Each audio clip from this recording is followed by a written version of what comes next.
Good afternoon, everyone.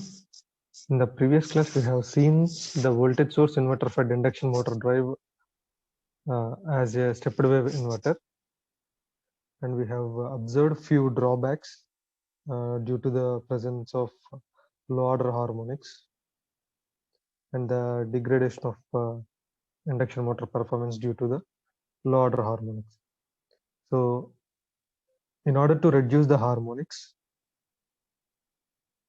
overall harmonic reduction, as well as lower order harmonic elimination,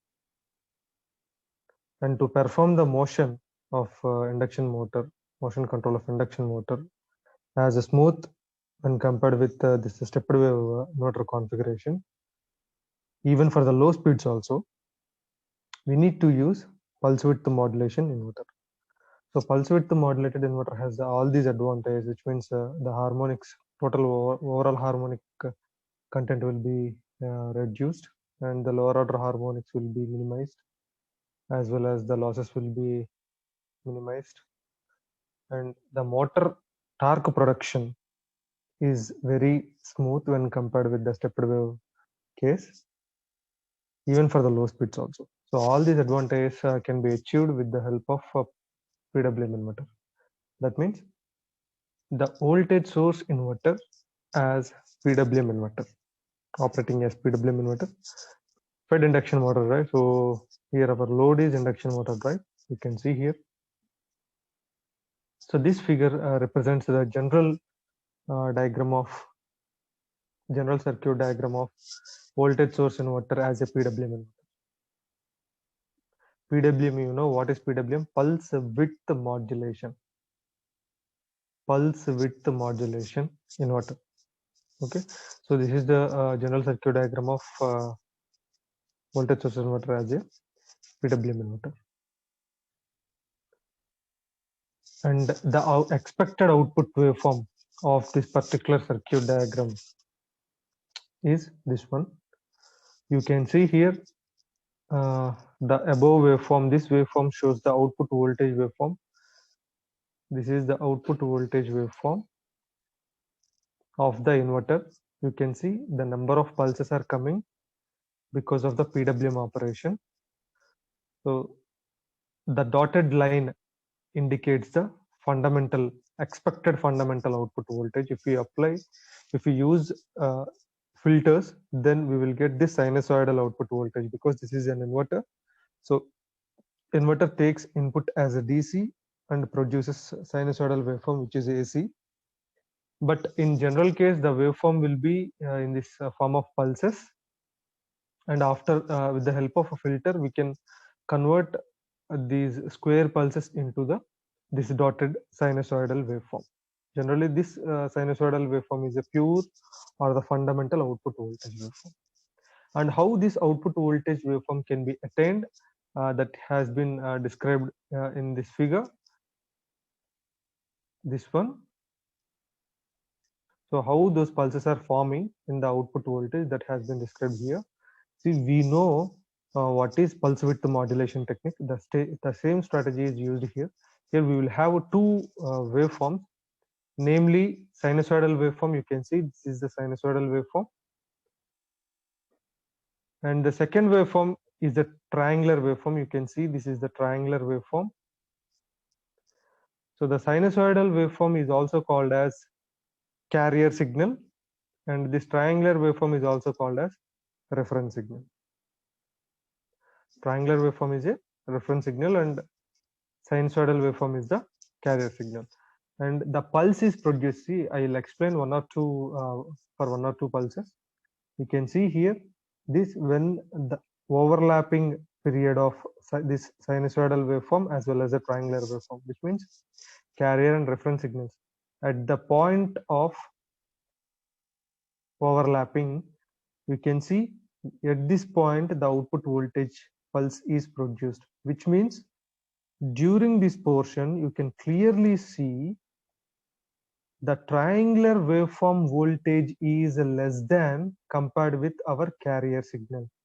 So from which point to which point the carrier signal having highest amplitude, compared with the reference signal, at that portion the pulse will be produced. So you can see from this portion to this portion, you can check the triangular waveform has high magnitude compared with sinusoidal. So during this duration, there is no output voltage pulse. And again, from this point to this point, you can again see the sinusoidal voltage magnitude is more compared with this triangular magnitude. So during this region, again we will get a pulse. In the same way, all these pulses are generated. It may be a positive half cycle or it may be a negative half cycle. The operation will be the same.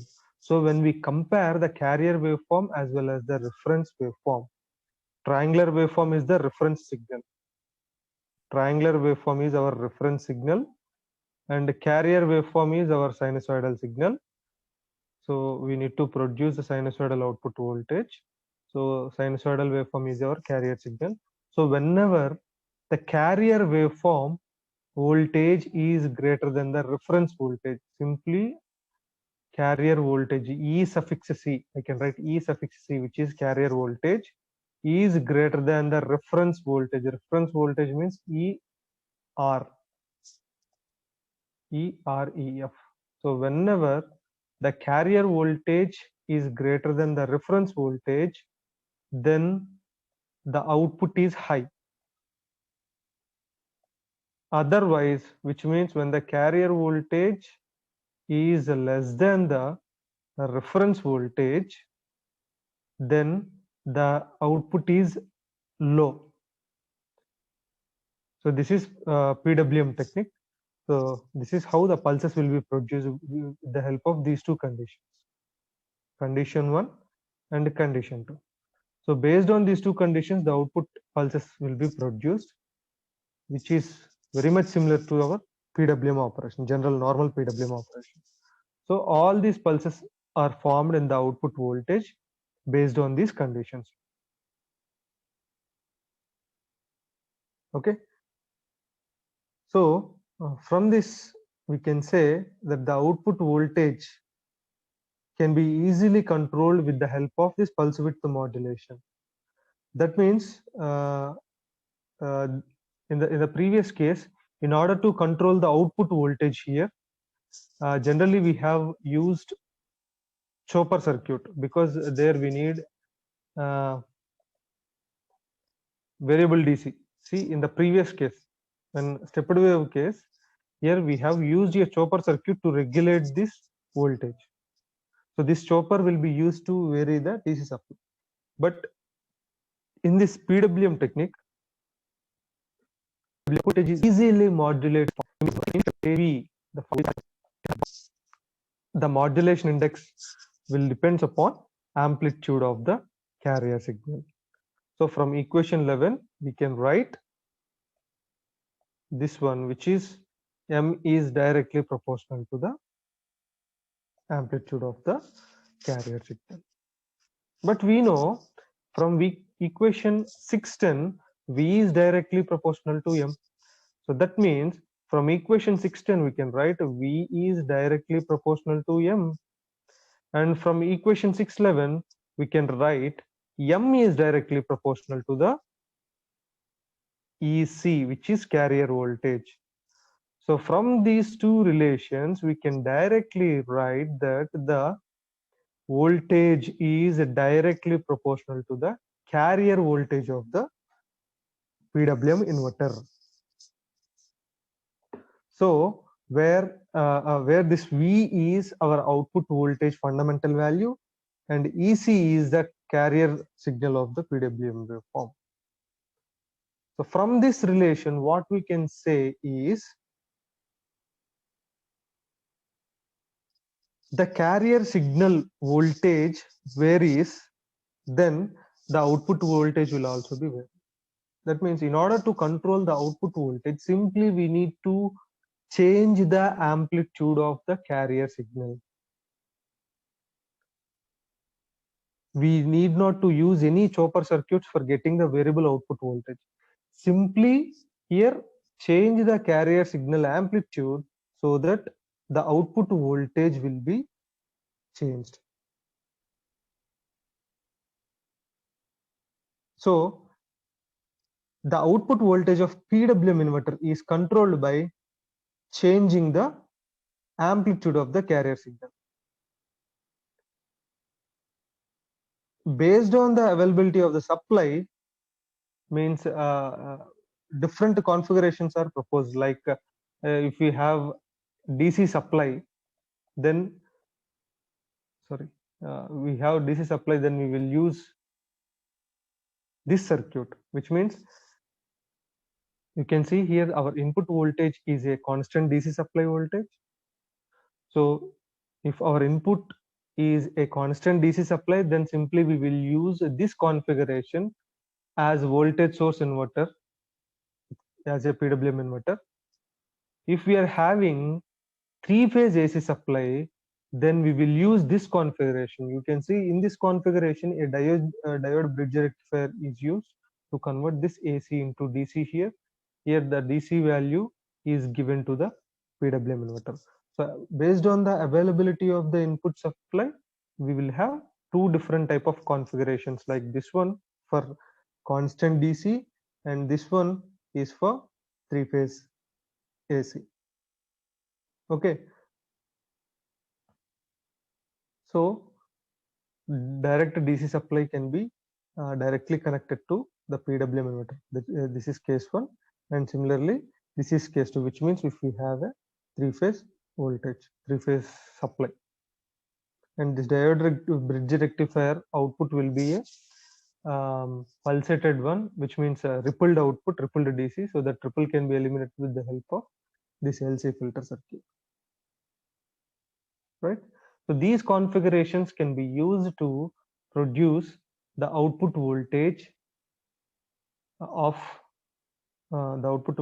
this PWM inverter. So this PWM inverter will be having a carrier signal and a reference signal. So the carrier signal voltage can be varied in order to regulate the output voltage of this PWM inverter. So if the output voltage is modified, then the motor operation can be controlled.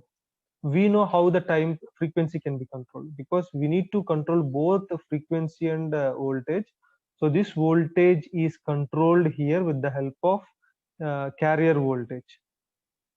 Okay, EC is the carrier voltage of the PWM inverter. So if we change the carrier voltage, then automatically the voltage which is applied to the motor terminals will be varied. And this frequency, in the previous class we have discussed how the frequency will be changed. This frequency is changed based upon the time period of the waveform. So the voltage waveform time period, if we modify the voltage waveform time period, then obviously we can change the frequency of the inverter. Okay, so this is how we can control the PWM inverter as a voltage source inverter. Okay, and next we will see a few problems with the PWM inverter also, because you can see here in the PWM inverter the pulse, the output voltage is series pulses, order of many number of series pulses, which simply shows almost a squared waveform. You can see if we club all these series pulses, then we will get a square type waveform. So that means we are not getting a pure sinusoidal waveform. This square type waveform means we are having harmonics present in the output voltage. So due to these harmonics, still we will get the pulsating torques and the degraded performance of induction motor. And because of the voltage harmonics, because of the output voltage, the harmonics, the current will also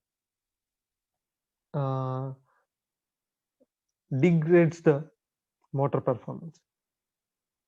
In order to eliminate this issue, or in order to reduce the harmonics effect on the motor operation for this particular type of a PWM control technique, we need to use higher leakage inductance based machine.